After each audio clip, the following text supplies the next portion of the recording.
ay rated SPG. Striktong patnubay at gabay ng magulang ang kailangan. Maaaring may masiselang tema, lengguwahe, karahasan, sexual, horror o droga na hindi angkop sa mga...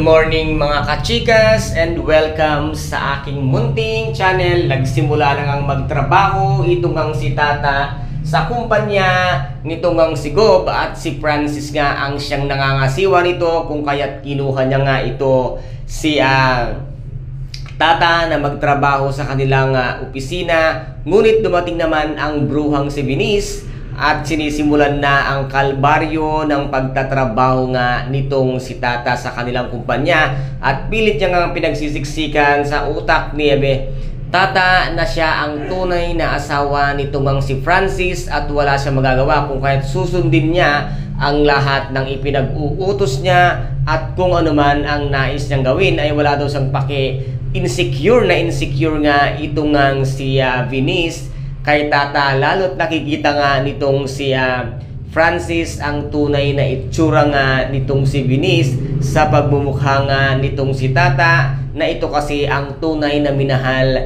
nitong ang si Francis ang itsura nito ngayong si Tata at ang bagong itsura nitong ang si Venice ay ayaw niya kung kaya't dito nga ay lagi ang selos nitong si Venice dito nga kay Tata na palaging sinusubaybayan nitong si Francis at laging tinititigan itong ang si Tata at talagang napakagaan ng loob nitong ang si Francis kay Tata dahil meron nang lihim na pag-ibig at pagsinta itong si Francis kay Tata. Kaya ngayon ay tawang-tawa itong ang si Ningning nang makita nga niya ang itsura nga nitong si